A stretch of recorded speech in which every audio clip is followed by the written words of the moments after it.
Chapter 11, Cleaning and Disinfection. This chapter introduces the subject of cleaning and disinfection, from the key differences between a detergent and a disinfectant, to the critical importance of observing the correct sanitiser contact time. Let's catch up with Marcus one last time back in the kitchen. Here's one of my favourite top 10 women, Kim from How Clean Is Your House? Now, more from her a little bit later on. But what exactly does cleaning involve? Whatever you do at home, whether it's occasionally wandering around your kitchen with maybe one of these, putting some bleach maybe down the toilet every so often, domestic cleaning is not to the same standard or approach that you need in a commercial food premises. So I'm going to get rid of that. Now then, back to Kim. Kim, as you know, is one of my heroes, but if she walked into your food premises right now, what would she say about the standard of the hygiene that you are portraying? And more to the point, what would your environmental health officer say? Would they be smiling sweetly, or would they be pulling their disgusted face? Okay, let's start with an important definition. Cleaning is the application of energy, a bit like me with this cloth on a surface, to remove soiling, grease, grime and reduce bacteria to a safe level. Now you'll need to know that for the exam, so reduce bacteria to a safe level. A lot more on that later on, but how many fingers am I holding up right now? You'll be saying none, Marcus, you'd be right, but how many now? 6. Now why is that important, you might be asking yourself? Well, it's because there are 6 stages of cleaning that I'm going to take you through a little bit later on. But for now, let's go and find Nick. Now I'm an executive chef, the most important person in my food business. I'm having to do all this prep today, don't I? Oops. Right, I'll clear all that rubbish up after service. Right? Wrong! Because a phrase and habit that you always need to remember is clean as you go. I need to be cleaning this up as I go. As soon as you produce some waste or you spill something, deal with it straight away. Don't let it build up until the end of service, because this will stop any waste, spillages or dirt turning into a bacterial hazard or even being a threat to health and safety as a slipping hazard. Talking of hazards, Eastwood, get yourself over here. Thanks for that intro. I've just stood on your parsnips. Oh, as long as you've not slipped on me parsnips, we're all right. Okay, Marcus has said it already. I'm going to say it, clean as you go. Get that into your head and don't forget that. Okay, so let's now revisit Marcus's definition of cleaning and really look at the aims of cleaning. Now, it might actually sound like common sense, but it is so important to food safety that we very much want to spell it out. The purpose of cleaning is really to make sure something is free from dirt and contamination. It does generally involve a lot of hard work. It's going to involve a lot of energy, for example, wiping, rubbing, scouring, scrubbing, brushing, sweeping, you name it. I think you covered all of them there. I think I have, yes. Yes, now cleaning helps to protect food from contamination, reduce opportunities for bacterial multiplication, because you remember bacteria need the food to live. And proper cleaning protects food from physical and chemical contamination and reduces food pests. As we've already discovered, it also prevents accidents such as slipping on a wet or greasy floor or slipping down here on my greasy parsnips. And it creates a good customer impression, doesn't it? Finally, it helps you meet your legal obligations to keep food safe. Okay, and I'm actually going to say this for the 3rd time, clean as you go. Please get that into your head, it's so vitally important to food safety. So, next up, safe cleaning precautions. Let's have a look at safe cleaning precautions. Now, before you start cleaning, make sure that food is safely stored out of the way and cannot be contaminated. If you're cleaning a refrigerator, cold room, freezer, make sure that the food is kept at a safe temperature outside of the danger zone. Now, firstly, switch off and isolate any electrical equipment, such as this slicer, might be a fridge, might be a vending machine, processing machine, before you start to clean them. And then make sure your hands are dry before you switch them off, because you don't want a nasty electric shock. Always read the manufacturer's instructions carefully so you know how to use all cleaning chemicals safely. So make sure that you actually read them. All products will have different contact times, also how to dilute them. This says on here that this little container here will make 16 5-litre bucketfuls. So don't assume that they'll all be the same. Make sure that you read them. Okay, and don't leave items to soak in disinfectant for longer than is recommended. Things like these cloths left over a period of time can actually build up resistant bacteria to them. So don't leave them to soak overnight. Some additional guidelines for you. Always make sure that you wear protective clothing like rubber gloves and goggles. If you're in any doubt whatsoever about the safe use of chemicals, just like these I've got here, is make sure that you ask your supervisor. And also never ever mix chemicals together because they can explode, causing toxic fumes and burning your skin. Also, avoid being distracted because this can put you and others and also the food at risk. So if you're using something like this slicer, don't be tempted to talk to someone else, but concentrate and focus on exactly what you're doing. Make sure that you clean and disinfect mops and cloths soon after use, and then make sure that you leave them to air dry.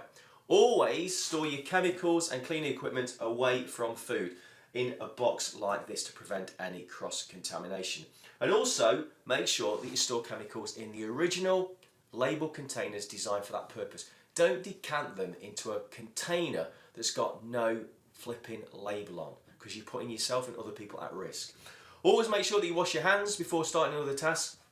And if you're in doubt about anything, ask your supervisor. That is safe precautions. Next, we're going to look at detergents and disinfectants. Let's now have a look at detergents and disinfectants. I'm going to talk quite slowly because I want you to really get this. Detergents help to dissolve grease and remove dirt. With the use of some physical energy, a detergent and hot water will remove food waste, grease and dirt. Detergents clean but do not kill bacteria. That's the massively important part. Okay, a disinfectant is completely opposite to a detergent. It doesn't actually clean anything, that's what the detergent's for. The disinfectant's there to kill bacteria, or as we say, reduce it to a safe level. And I want you to remember that phrase because you'll get a question in the exam on that, reduce to a safe level. So, to prevent the bacteria from causing illness, items and equipment must be disinfected after they've been cleaned with a detergent. Now, disinfectants kill 99.9% of bacteria. In other words, they reduce most, but not all, bacteria to a safe level. And as with all chemicals and cleaners, make sure you follow the manufacturer's guidance and get your dilution rates and method right. Make sure you look at the instructions on the container.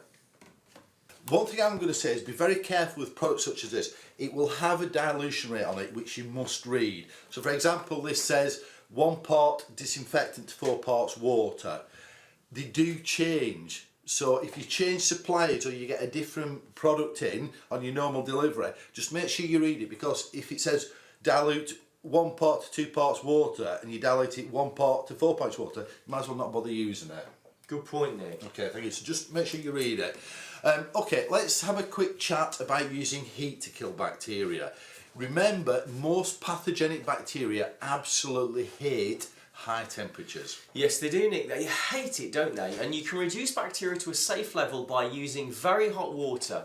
What am I talking about when I say very hot water? 82 degrees or hotter, or by using a chemical disinfectant like this one.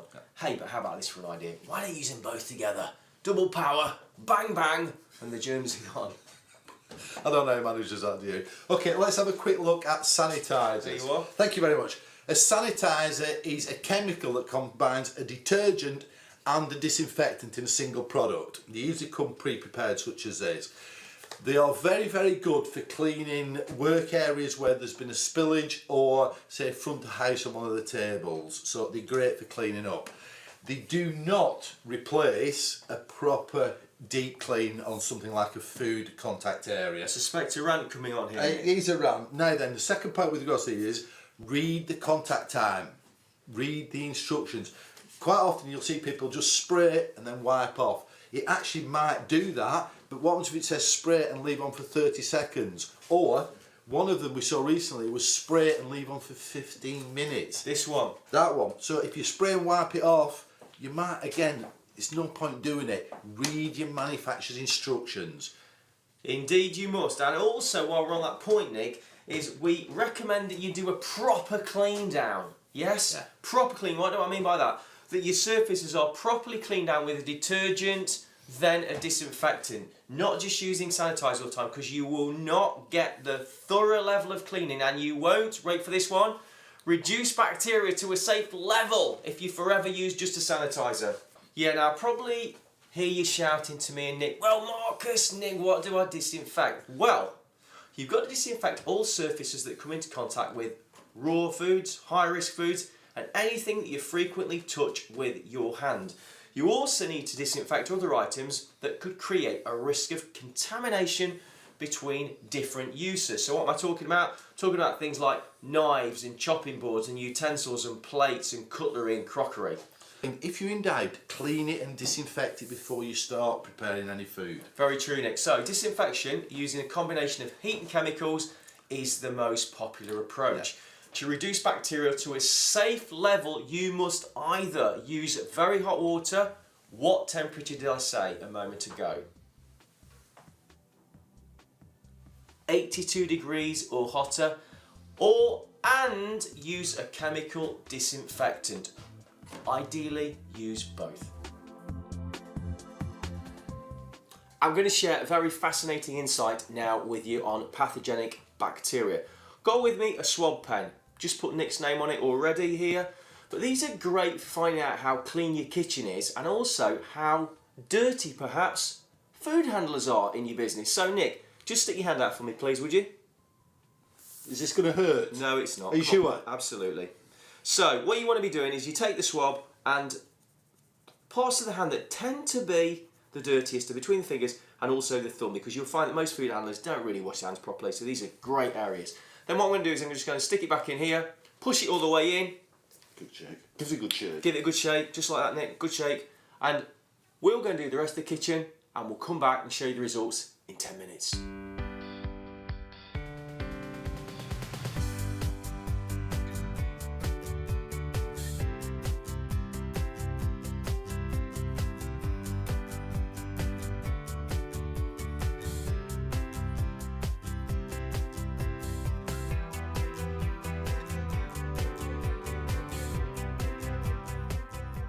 Big reveal, mate. Can you bin the book? Time's money, mate. I need to know how clean I am. Just a minute, Nick, just a minute. There's a eureka moment bit in this book.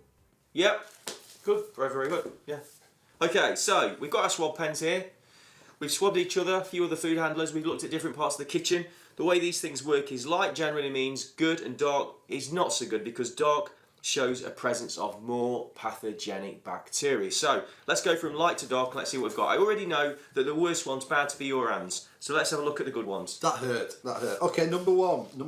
Oh, that's good. Toilet door handle. Toilet door handle. Now, is you'd expect clean. it to be quite high, wouldn't you? That is, this cleaning schedule is working. It is. Next one. Number two. No way. No way. Nick's hands. You're obviously cleaning better than we thought you did then. Okay, go on then, move on. Right, next one. Marcus's hands. So mine are pretty good, but not quite as clean as yours. I think you need to... I need to improve then. I'll show you afterwards. I'll give you a bit of training. I need to improve my hand washing technique, perhaps. What's the next one?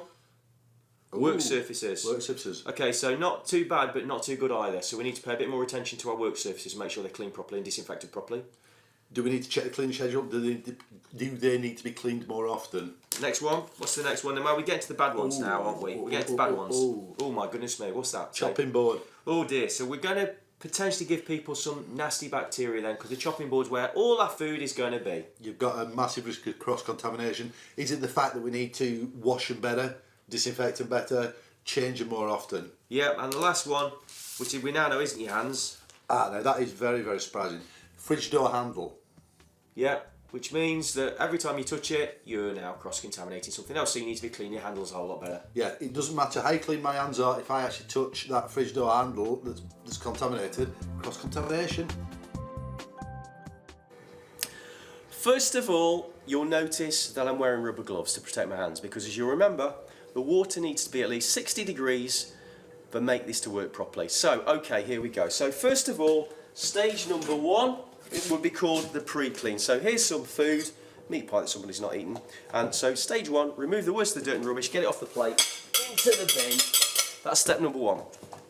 Stage 1. Now stage number 2, or step 2, is the main clean. So in this sink I've got some detergent, and you'll remember detergent is there to remove grease and grime.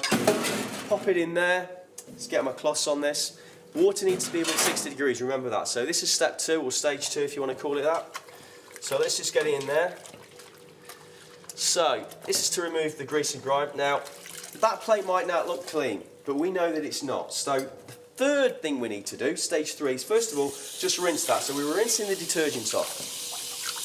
As I said, the plate looks clean, but we know that it's covered under bacteria. So the next step, step 4 or stage 4, is disinfection. So disinfection with the appropriate disinfectant like this, or maybe a bactericide. Different words but means the same thing. But that's ultimately to reduce bacteria to a safe level. So that goes in there. Stage 5 is then rinsing that plate off. Stage 5. And then stage 6 is drying. In an ideal world, so I'm going to put that plate in there. In an ideal world, air drying, or you might want to use, alternatively, disposable paper. Towels are preferred, definitely. Paper towels preferred to any laundered cloths because they're going to cause cross-contamination. So there's your 6 stages of cleaning. It doesn't just apply to pots and pans and plates. It applies to everything in your kitchen. It includes work surfaces, and we'll talk about those a little bit later. You need to make sure that they're disinfected as well as degreased. Also things like chopping boards, utensils, glasses, cutlery, and let's not forget any bigger equipment like slicers, for example. That's it for me on the 6 stages of cleaning. So now let's have a look at what needs cleaning in a food business. Basically, we have a series of different types of surface. And different surfaces need different approaches to make sure that you reduce the threat of pathogenic food poisoning bacteria. The cleaning approach you're going to use will depend on the type of surface and the level of threat to food safety. Some equipment and areas may need to be cleaned at less frequent intervals, while others require both a clean as you go approach and regular deeper cleaning. So Nick's just going to top line the 3 types of surface to consider, and then we're both going to go into a bit more depth and detail and tell you a bit more about them.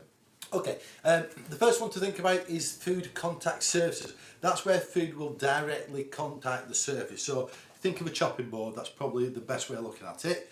The next one will be a hand contact surface. So if you think about that pan, think of the handle. And the final one really is what we class as other contact surfaces. So it may be such a things as gloves, it might be storage, it might be the waste bin. It might be. So let's just spend a bit more time going into each one of those 3 contact surfaces and give you a bit more depth and detail. Do you want to start with the food contact surfaces? Okay, yeah, well, first of all, we're leaning on one here. The one piece of equipment you'll probably use more than anything else. This is technically a food contact surface, as is the chopping board that we talked about, as is the pan, the knife blade. Think of anything where food will actually sit on it, or get touched by it. Oh, I love that phrase, Nick. That's absolute golden. I've just made that one up as well. Thank you for that, mate. Love it. Right, next then, hand contact surfaces. We're waving at you. Yeah. Now they include things like door handles, your oven handles, your chili, your fridge freezer handles, slicers, things like light switches, and taps. And you know what? Mobile telephones. One of the big sources of cross-contamination than ever before, ain't it? Yeah, good point. Okay, other contact surfaces. Think of a chiller, a freezer, not the handle bits, the rest of the unit. Think of the cloths, cleaning equipment, think of waste bins, think of your floors, think of your walls, think of your drains as well, because you may pour, or you should pour bleach down your drains as well. Absolutely. Now, just while we're on the subject of it, cloths, cleaning cloths. Yeah, one of my favourite rants. Yeah, right. Look at the state of that. Does that look clean to you? Versus this one. Now, clean, dirty. I can even see the marks on that. Now, these things we've got to use every day, haven't we? Yeah. How much does it cost to get a new one and use it every single time? Pennies, pennies, pennies to prevent poisoning is what I describe it as. But how many times you walk into a kitchen you see these being soaked in bleach or soaked? They're just a hive of bacteria. So for the cost of a few new cleaning cloths every day, just throw the old ones away and use new ones because it's going to prevent cross-contamination, isn't it, Nick? Yeah, he's on his soap boxes, you've got that bit, but he's actually right. If you think about it, you might be doing a great job. You think, right, I need to clean down this work surface. Look at it. You're just spreading germs all over, aren't you? Aren't you just? And how often do you see people do that? Oh, all the time. Put it in the back pocket, your hands contaminated, your clothes contaminated, the work surface is contaminated. Marcus is quite right. 20 pence. Don't be tight. I'll come back to haunt you. Dishwashers provide an effective way to clean and disinfect items used in food preparation. Rinse cycles are between 82 degrees and 89 degrees C. Also remember, make sure the machine is stacked without blocking the cleaning jets, and make sure that it's filled with the right amount of the correct cleaning chemicals. This is the very last part of the chapter, and it's rubbish, Nick. Steady on, mate. It's been a bit good cause up to now. No, Nick, this very last part of the chapter is about rubbish. To be precise, food waste, food packaging and anything else you're likely to be thrown away in your kitchen. All of which could be a source of bacterial and physical contamination. Could also be a fire risk as well. Rubbish, don't forget, will attract pests if you don't get rid of it properly. Very, very, very good point. Okay, food premises, you need two types of bins. You need inside bins that are near the food prep areas, and you need large bins in special refuse areas outside the business. Your inside bins need to be as close as possible to the food handler, but not close enough that they actually create a risk of cross-contamination. They should have well-fitting lids, and they should be lined with disposable polythene sacks. Yes, they should, and ideally they need to be foot-operated bins. They're the best ones to have, because it just means that you're not having to use your hands or fingers to touch any part of the bin whatsoever. So here are Marcus and Nick's additional bin guidelines. Please pay attention to this one. Okay, always leave bin lids closed unless you're actually throwing something in it. Remove rubbish throughout the day. Keep bins, their lids and areas around them clean and tidy at all times. Always empty and clean bins and their lids at the end of the work period. Okay. And final point, the golden rule. Always wash your hands after dealing with refuse and waste food. And that's about it. That's rubbish. No, it's not. I thought we did all right then. Come on, Nick, here's some wine. A bit of beautiful Blue Nun. Have a little bit of this. Time for a celebration. I was just having a brew then. So that's it. Congratulations, you've made it. 11 chapters all done. Now that's a lot of learning to take in, so very well done. Hopefully it's also been mildly entertaining as well as informative. You are now ready to smash that exam and prove how great you are at food safety and hygiene knowledge. Go for it. And remember, be the very best that you can be. Go and create some amazing, beautiful food. Okay, from me, the exam, you're going to sail through it. Don't worry about that. Food safety starts now. That's the key thing to remember. Good luck in your career, good luck with the exam. Good luck, cheers. Bring me sunshine in your smile. Bring me laughter all the while. In this world where we live, there should be more happiness, so much joy you can give to each brand new bright tomorrow. Make me happy through the years, and never bring me any tears. Let your arms be as warm as the sun from up above. Bring me fun, bring me sunshine, bring me love.